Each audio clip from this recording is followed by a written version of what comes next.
Assalamualaikum warahmatullahi wabarakatuh. Perkenalkan, nama saya Novel Ramadan. Saya berasal dari kelas Akuntansi Syariah 2D.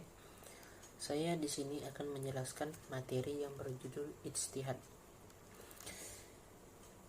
Ijtihad berasal dari kata ijtahada yang artinya bersungguh-sungguh, rajin, giat. Sedangkan jika diteliti, makna jahada artinya adalah mencurahkan segala kemampuan. Jadi, ijtihad adalah berusaha atau berupaya yang bersungguh-sungguh. Secara etimologi, ijtihad memiliki pengertian pengerahan segala kemampuan untuk mengerjakan sesuatu yang sulit. Sedangkan ijtihad secara terminologi adalah penelitian dan pemikiran untuk mendapatkan sesuatu yang terdekat pada kitabullah dan sunnah Rasul. Fungsi ijtihad sendiri adalah yang pertama, fungsi ijtihad ar-ruju atau kembali.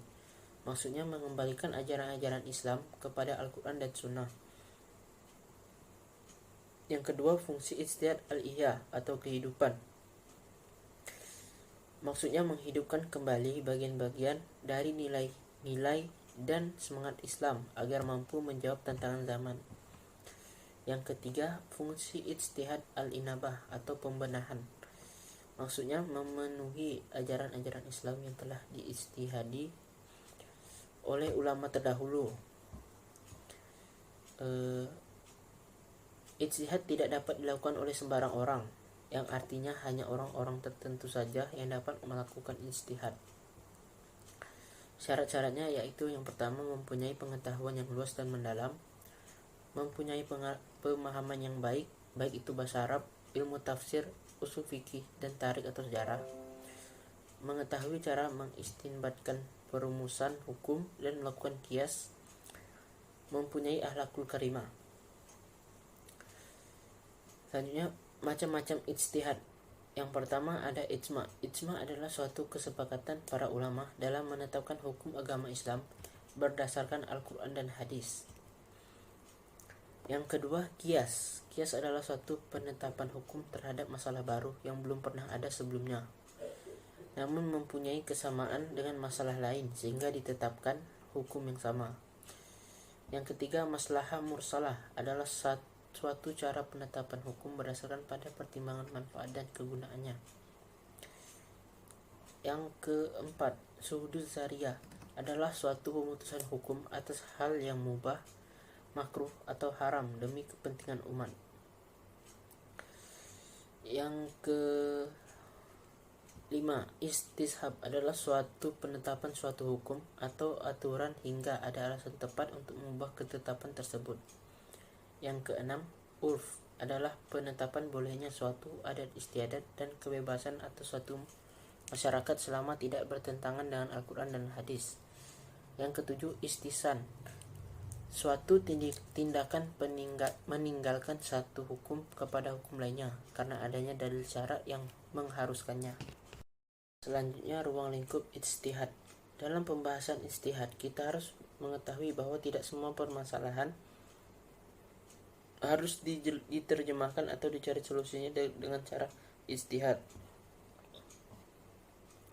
Ruang lingkup ijtihad merupakan bahasan-bahasan apa saja yang masuk atau boleh untuk dilakukannya ijtihad. Syekh Muhammad Al-Madani menjelaskan bahwa ruang lingkup ijtihad adalah hukum-hukum atau penalaran yang tidak ditetapkan secara jelas dan qat'i, baik periwayatannya maupun artinya. Ruang lingkup ijtihad ialah furu' dan dunia, yaitu masalah-masalah yang tidak ditentukan secara pasti oleh nas Al-Quran dan hadis. Hukum Islam tentang sesuatu yang ditunjukkan oleh dalil doni atau ayat-ayat Al-Quran dan hadis yang statusnya doni dan mengandung penafsiran serta hukum Islam tentang sesuatu yang sama sekali belum ditegaskan atau disinggung oleh Al-Quran, hadis maupun ijma para ulama, serta yang dikenal dengan masail fikih dan wakiyah. Adapun ruang lingkup ijtihad, yang pertama, hukum yang dibawa oleh nas-nas yang zani, baik dari segi wurudnya maupun dari segi pengertiannya. Yang kedua, hukum yang dibawa oleh nas qat'i tetapi dalalahnya zani, maka objek ijtihadnya hanya dari segi dalalahnya saja. Yang ketiga, nas yang urutnya zani tetapi dalalahnya qat'i, maka objek ijtihadnya adalah pada sanad, kesahihan serta kesinambungannya. Yang keempat, tidak ada nas dan ijma, maka di sini ijtihadnya hanya dilakukan dengan segenap metode dan cara. Selanjutnya, tingkatan mujtahid. Yang pertama, mujtahid mustakil. Mujtahid mustakil adalah orang yang secara mandiri bisa meletakkan kaidah-kaidah untuk dirinya sendiri. Jadi, ia memutuskan sendiri, kemudian menjadikannya sebagai metodologi dalam hukum Islam. Yang kedua, mujtahid muntasib. Mereka adalah mujtahid yang mengambil atau memilih pendapat imamnya dalam usul dan berbeda pendapat dari imamnya dalam cabang furu', meskipun secara umum ijtihadnya menghasilkan kesimpulan-kesimpulan yang hampir sama dengan hasil ijtihad yang diperoleh imamnya. Yang ketiga, mujtahid muqayyad. Mujtahid muqayyad adalah seseorang yang berijtihad dalam persoalan-persoalan yang tidak ada nasnya, yang dapat diambil dari pendiri mazhab atau dari mereka yang mengeluarkan hukum. Yang keempat, mujtahid tarjih. Mujtahid tarjih adalah seseorang mujtahid yang memungkinkan dirinya mentarjih atau menguatkan pendapat seseorang imam mazhab dengan pendapat orang lain, atau mentarjih antara pendapat imam dan pendapat para muridnya, atau dapat mentarjih pendapat bukan imamnya. Syaratnya adalah dengan mengutamakan sebagian riwayat atas sebagian riwayat yang lain. Yang kelima, mujtahid fatwa. Mujtahid fatwa adalah seseorang yang memelihara pendapat mazhab, menukilnya dan memahaminya, baik pendapat yang jelas maupun pendapat yang muskil atau tidak jelas. Selain itu, mujtahid ini juga membedakan pendapat yang kuat dengan yang lebih kuat dan membedakan pendapat yang lemah dari pendapat yang paling lemah. Akan tetapi tidak mampu menetapkan dalil-dalilnya dan kias-kiasnya seperti para penulis kitab fikih terdahulu. Yang keenam, mujtahid muhafiz. Mujtahid muhafiz tergolong tingkatan mukallid, hanya saja mereka mempunyai hujjah dengan mengetahui hasil tarjih ulama terdahulu. Tugas mereka bukannya melakukan tarjih, akan tetapi mengetahui pendapat yang diunggulkan beserta urutan tingkatan tarjih sesuai dengan hasil garapan mujtahid murajjih. Syarat-syarat mujtahid. Mujtahid adalah orang yang melakukan ijtihad melalui cara istinbat, yang maksudnya mengeluarkan hukum dari sumber hukum-hukum syariat dan tatbik, penerapan hukum. Terdapat banyak perbedaan dalam menentukan syarat-syarat mujtahid.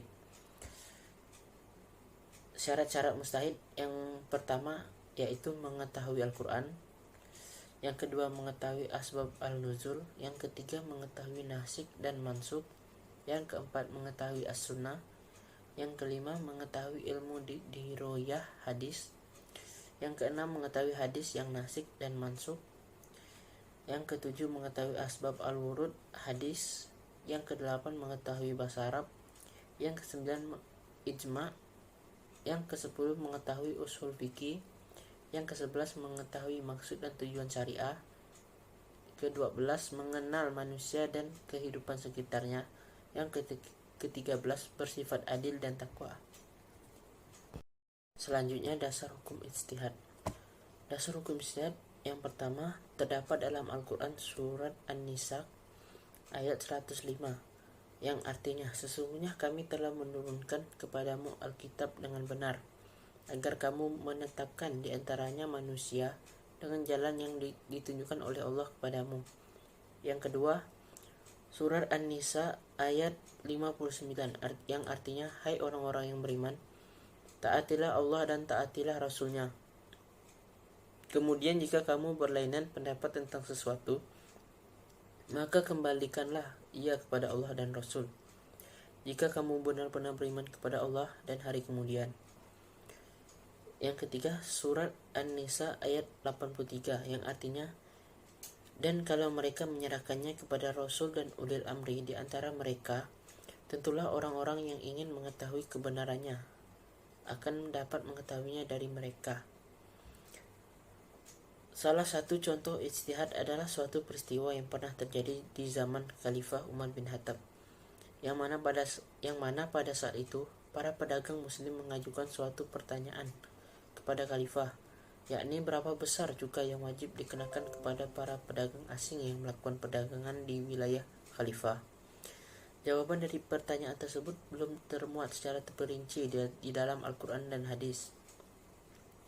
Maka Khalifah Umar bin Khattab selanjutnya melakukan berijtihad dengan menetapkan bahwasanya cukai yang dibayarkan oleh pedagang adalah dengan disamakan dengan taraf yang umumnya dikenakan kepada para pedagang muslim dari negara asing di mana mereka berdagang. Sedangkan contoh yang lebih dekat lagi dengan kehidupan sehari-hari yaitu penetapan 1 Ramadan dan 1 Syawal. Proses penentuan 1 Ramadan dan 1 Syawal di mana para ulama berdiskusi berdasarkan hukum Islam untuk menentukan dan menetapkannya 1 Ramadan dan 1 Syawal itu. Salah satu contoh ijtihad yang nantinya diikuti oleh seluruh umat Islam.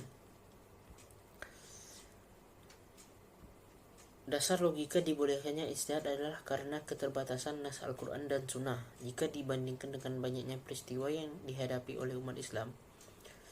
Begitu juga banyaknya lafaz atau dalil yang menjelaskannya, meskipun tidak jarang hasil ijtihad para ulama berbeda-beda dari lafaz atau dalil yang sama. Selanjutnya, perkembangan fikih yang merupakan hasil ijtihad. Sumber hukum Islam di masa Nabi hanya 2, yaitu Al-Quran dan Sunnah. Jika muncul satu kasus, Rasul menunggu wahyu diturunkan. Jika tidak turun, maka beliau berijtihad. Hasil ijtihad disebut dengan hadis atau sunnah. Hasil ijtihad Nabi juga disebut wahyu.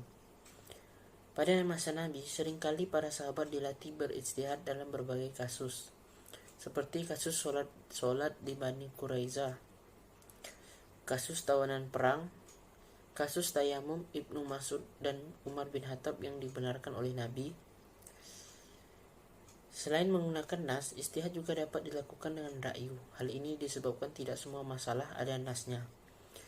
Ijtihad dengan ra'yu atau pemikiran telah diizinkan Rasulullah SAW yang memberi izin kepada Mu'az untuk berijtihad pada saat diutus ke Yaman. Umar bin Khattab dikenal sering berijtihad dengan menggunakan ra'yu apabila tidak ditemukan ketentuannya di dalam Al-Quran dan Sunnah. Pada mazhab Imam Syafi'i, cara penggunaan ra'yu disistematiskan sehingga kerangka acuan yang jelas, seperti dikenal dengan metode qiyas. Qiyas dijadikan sebagai alat penggalian hukum yang sahih. Para tabi'in pun juga melakukan hal yang sama sehingga muncul ahli ra'yu dan ahli hadis. Ahli ra'yu lebih banyak menggunakan ra'yu atau rasio dibandingkan dengan ahli hadis dengan mengistimbatkan hukum. Ahli hadis dalam menyelesaikan berbagai kasus berusaha mencari ilat hukum, sehingga dengan ilat ini mereka dapat menyamakan hukum kasus yang dihadapi dengan kasus yang ada nasnya. Mereka juga mencari rahasia dan makasid suatu dalil syara seperti benda zakat yang bisa diganti dengan uang. Dengan adanya ijtihad, maka fikih terus berkembang sebagaimana diungkapkan di atas, sehingga periodisasi perkembangan fikih menurut Suparman Usman dapat dilihat di bawah ini. Yang pertama, periode risalah. Periode ini dimulai sejak kerasulan Nabi Muhammad SAW sampai wafatnya Nabi pada tahun 11 Hijriah sampai 632 Masehi. Yang kedua, periode Khulafaur Rasyidin. Periode ini dimulai sejak wafatnya Nabi Muhammad sampai Muawiyah bin Abu Sufyan memegang tampuk pemerintahan Islam pada tahun 41 Hijriah atau 661 Masehi. Yang ketiga, periode awal pertumbuhan fikih. Masa ini dimulai pada pertengahan abad ke-1 sampai awal abad ke-2 Hijriah. Yang keempat, periode keemasan. Periode ini dimulai dari awal abad ke-2 sampai pada pertengahan abad ke-4. Periode tahrir, tahrij, dan tarjih dalam mazhab fikih. Periode ini dimulai dari pertengahan abad ke-4 sampai pertengahan abad ke-7 Hijriah. Keenam, periode kemunduran fikih. Masa ini dimulai pada pertengahan abad ke-7 Hijriah sampai munculnya majalah Al-Ahkam Al-Adliyah atau hukum perdata kerajaan Turki Utsmani pada 26 Sya'ban 1293. Sekian penjelasan dari saya, kurang lebihnya mohon dimaafkan. Wassalamualaikum warahmatullahi wabarakatuh.